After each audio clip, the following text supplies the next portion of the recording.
We pulled up at the side of the street and I remember looking across and just seeing Sharon laid there on the floor. It was Teresa just again laid on the street. And I could hear Teresa's voice, but couldn't really make out what was going on, but knew at that point that obviously something really, really badly had gone wrong. Teresa had blood coming out of her mouth. She would obviously in a lot of pain and she'd been shot, so the only thing I was thinking is that I wanted to keep her talking and I wanted to keep her conscious. And the thing that she said more than anything else is, how's Sharon, where's Sharon, is Sharon okay? Chaos followed. Passers-by had also rushed to help. CCTV cameras frantically panned the streets for any sign of the gunman.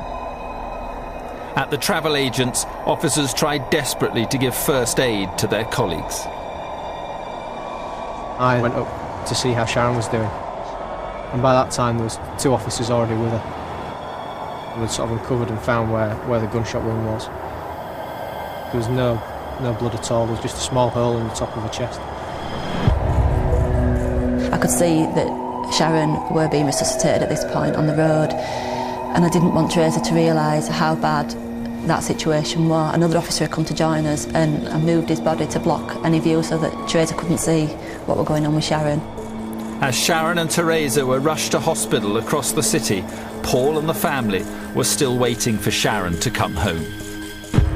A car pulled up at the top of the drive, and I sort of, a police car, and I sort of automatically assumed, she's having to work over.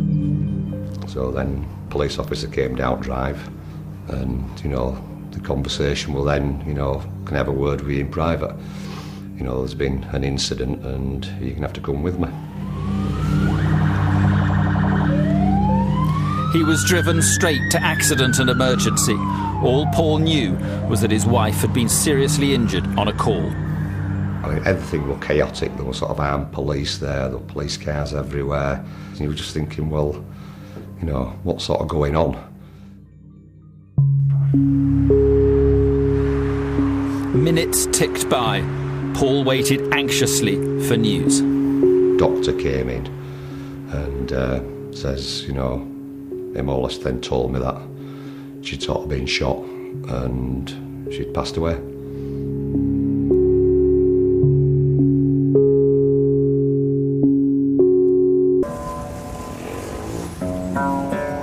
What had started as an armed robbery at a travel agent's in Bradford had ended in murder. PC Sharon Beshanivsky was shot dead at the scene. Her colleague Teresa Milburn was also shot at point-blank range and was fighting for her life. The man given the task of finding the killer of a colleague was Detective Superintendent Andy Brennan. There was lots of garbled messages at first because the city centre division that covered this were in a state of shock themselves. 2 of the colleagues had been shot whilst attending an alarm. He was a little bit confused. There were things happening. Sharon had been removed, Teresa had been removed from the scene. All we knew at that point from the initial briefing was it appeared at that time that this was probably a robbery that had gone wrong. West Yorkshire Police has one of the most successful murder inquiry teams in the country. Every available detective rushed to Bradford for a briefing. One of the first decisions I made was a decision to go right back to basics. Let's re-interview all the witnesses, let's ensure we've captured all the basic CCTV, and let's do the basics that we would do in any investigation.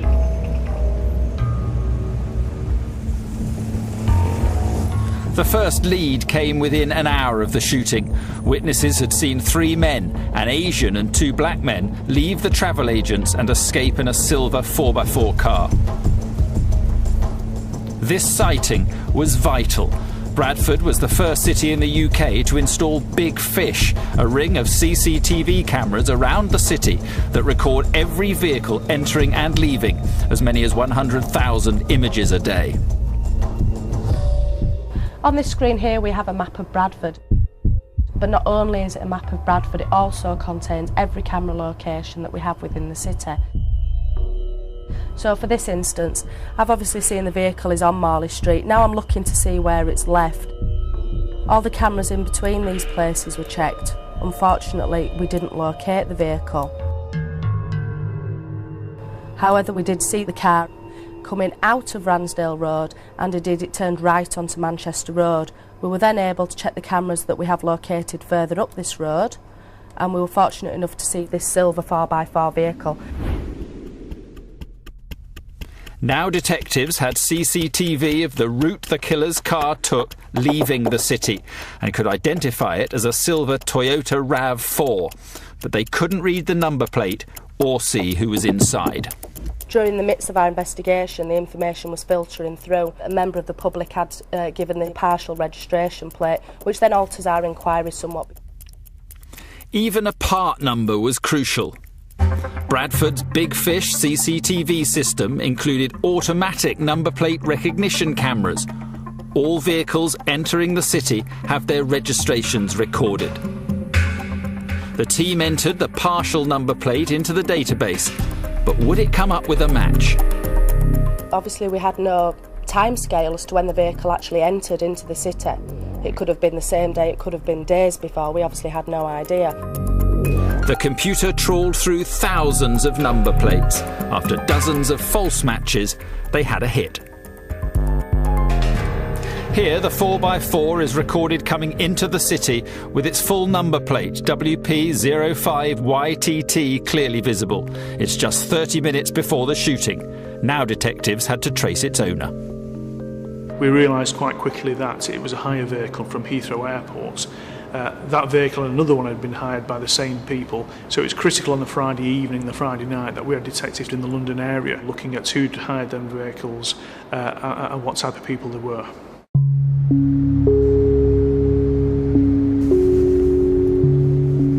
As colleagues scoured the country, Teresa was still in hospital. The bullet struck her on the chest, causing her left lung to collapse. She was lucky to be alive, but didn't know what had happened to her friend. I kept asking, now Sharon, what? I remember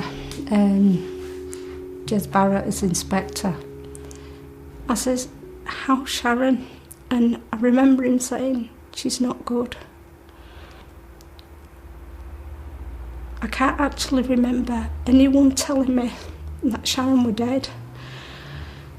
I've been told since that the specialist came up to us at that moment and told us that Sharon were dead. I can't remember that. Sharon's family were all too painfully aware of what had happened. A day earlier,